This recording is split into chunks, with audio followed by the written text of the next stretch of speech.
Hello बच्चों, welcome back to our channel physics Mantra by Ansar. कैसे आप सभी। तो पिछले क्लास हम लोगों ने जो डाइपोल का टॉपिक छोड़ा था उसके आगे हम लोग कंटिन्यू करेंगे। और डाइपोल में हमने दो डेरिवेशन देखे थे, जिसमें था field due to dipole on axial, field due to dipole on equatorial, है ना। और आज का जो टॉपिक हमारा field due to dipole at a general point, मतलब एक जनरल पॉइंट है जो कि ना तो एक्सियल हो ना इक्वेटोरियल। ठीक है, इनके बीच में कई पॉइंट हमने यहाँ पर मान लिया, तो इसको हम लोग कहते हैं जनरल पॉइंट। ठीक है, इस पॉइंट पर आपको फील्ड देखनी है। तो बेसिक सा डेरिवेशन है, अगर आपको एक्सियल का फील्ड और इक्वेटोरियल की फील्ड के बारे में पता है तो इसमें दिक्कत नहीं होगी। ठीक है, सबसे पहला पॉइंट जो डाइपोल होता है हमारा कहाँ से होगा, माइनस से प्लस। तो ये माइनस की प्लस की है फील्ड। डाइपोल की बात करें कहाँ से होगा, माइनस से प्लस की तरफ ऐसे बना होगा ये, है ना। इसको हम पी कहेंगे। ठीक है, और इस पी का ये वाला जो कंपोनेंट होगा इसको हम लोग क्या कहेंगे हिंदी में, पी कॉस थीटा। ठीक है, और एक जो कंपोनेंट होगा हमारा वो ठीक इसके परपेंडिकुलर ऐसे, इसको क्या कहा जाएगा, पी साइन थीटा। अब एक बात आपको हम फिर से रिपीट करवा दी, जैसे हमारे पास ये डाइपोल था, ये पी मान लेते हैं, अगर इसके ठीक सामने पॉइंट है तो इसको हम लोग क्या कहते हैं, ये डाइपोल है और ये पी पॉइंट है। ठीक है, इस पी पॉइंट पर फील्ड कहाँ होती है, आउटसाइड, मतलब along the direction of dipole moment. और अगर हमारे पास पॉइंट परपेंडिकुलर बाइसेक्टर, डाइपोल का परपेंडिकुलर बाइसेक्टर था तो इसको हमने क्या कहा था, इक्वेटोरियल। और यहाँ पर फील्ड आपने जब सॉल्व किया था फाइनली इसको, तो आपने पाया था कि जो टोटल फील्ड थी वो पी वेक्टर के ठीक अपोजिट थी। दो बातें यहाँ पर देखना था हमें, field at axial in the direction of dipole moment, field at equatorial opposite to direction of dipole moment. तो हमारे पास P का एक टुकड़ा P cos थीटा, एक टुकड़ा P sin theta. P cos theta के सामने पॉइंट है तो P cos थीटा के लिए क्या बन गया है, एक्सियल। और P sin थीटा का परपेंडिकुलर, देखो P जो हमारा है ना, इस P को अगर P cos थीटा में और P sin थीटा में तोड़ते हैं तो हमारे पास ये P cos थीटा ऐसे बनता है। ठीक है, तो हमारे पास अब एक नहीं दो डाइपोल है, दो डाइपोल में P cos थीटा एक्सियल के लिए होगा और P sin थीटा इक्वेटोरियल। तो अगर एक्सियल पॉइंट है तो जो टोटल फील्ड होगी हमारी वो along the direction of dipole moment, इसको हम E1 लिख लेते हैं। ठीक है, या ई एक्सियल लिख लो इसको, ई एक्सियल। और due to P sine theta ये फील्ड इसके ठीक अपोजिट ऐसे बनेगी।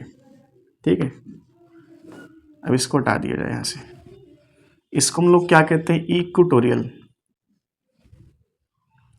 अब इन दोनों का जो एंगल इनके बीच का वो 90 है, तो 90 पर इनका जो रिजल्टेंट होगा अंडर रूट ए स्क्वायर प्लस बी स्क्वायर होगा, है ना। तो यहाँ से ऐसे हमारे पास ई टोटल पास होगा, इस ई टोटल को हमें कैलकुलेट करना है। ठीक है, चलो इसमें और कुछ बना लेते हैं, हमारे पास सिंगल अल्फा है। ठीक है, ये थीटा और इसको क्या माना, अल्फा। ये भी पूछेगा थीटा अल्फा का रिलेशन क्या होगा। ठीक है, तो सबसे पहले देखो due to P cos theta, due to P cos theta field कितना होगी, इसको हमने क्या लिखा, एक्सियल। तो इसके लिए फार्मूला क्या था, के इंटू टू पी वाई में आर क्यूब, है ना। ये पॉइंट हमारा आर दूरी पर है तो के इंटू टू पी, और पी की जगह पर क्या बन गया, टू पी कॉस थीटा और बाई में आर क्यूब, है ना। और due to P sine theta क्या बनेगा, इक्वेटोरियल। इसके लिए क्या लिखा जाए, इक्वेटोरियल के इंटू पी साइन थीटा और बाई में क्या बनेगा, ये आर क्यूब। ठीक है, अब हमें यहाँ पे निकालना है net field at point P, net field at P. ये कितना होगा, देखो ई बराबर क्या बनेगा, अंडर रूट एक्सियल की field square plus equatorial field square, है ना। अब एक्सियल फील्ड है K two P cos theta by R cube और इक्वेटोरियल के हमारे पास K P sine theta by R cube. तो फाइनली यहाँ से ई टोटल कितना निकल के आएगा, देखो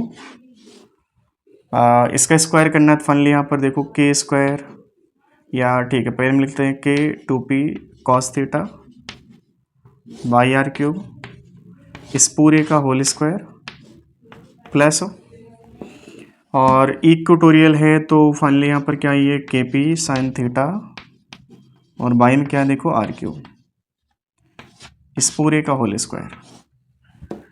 अब इसमें से क्या चीज कॉमन है, K P by R cube, ये कॉमन है, बाहर आ जाएगा रूट के, है ना। अंदर क्या बचेगा, 2 का स्क्वायर 4 कॉस स्क्वायर थीटा, है ना।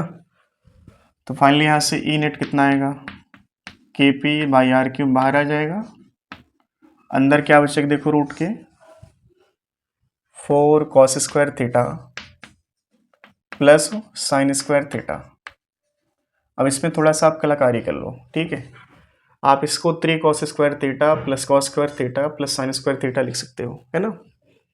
तो ई बराबर क्या मिला यहाँ से, K P by R cube cos square theta plus sine square theta plus 3 cos square theta, ठीक है।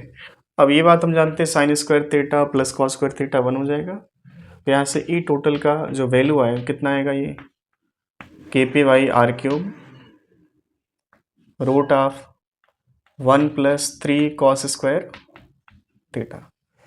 ये हमारे पास ई टोटल का आंसर है, ठीक है। ई टोटल हमारे पास इतना आएगा, ई टोटल ये।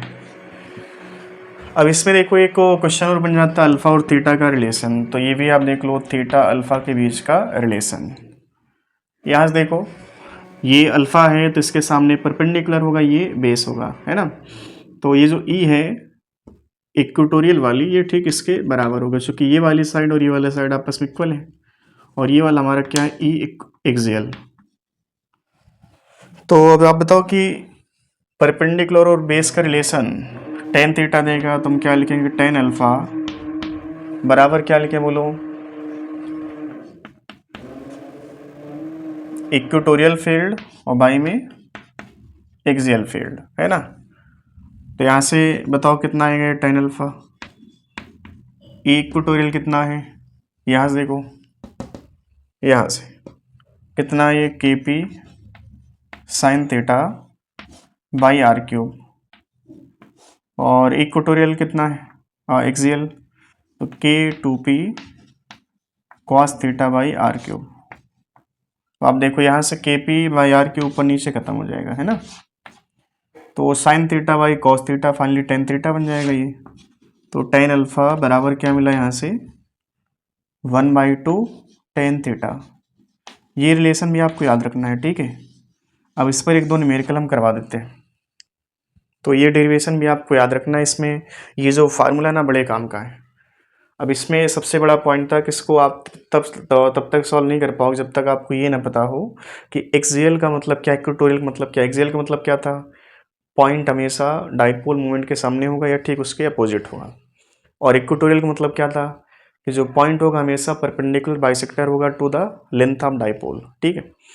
तो P cos theta P sine theta, P cos theta के लिए इक्वेटोरियल हो गया, एक्सियल हो गया, और पी साइन थीटा के लिए इक्वेटोरियल, ठीक है। तो फाइनली यहाँ से ये दो रिजल्ट हमें मिले, इन दोनों को आपको याद रखना है। चल इतना छापो इसको।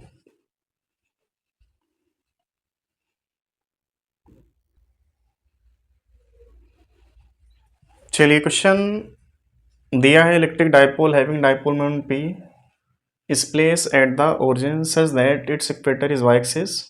The electric field is along y-axis at P. Find out angular position of P and net electric field, है ना। जो P पॉइंट है, इस P पॉइंट पर नेट फील्ड कहाँ पर, along y-axis, और जो डाइपोल हमारा वो कहाँ पर है, along x-axis, है ना।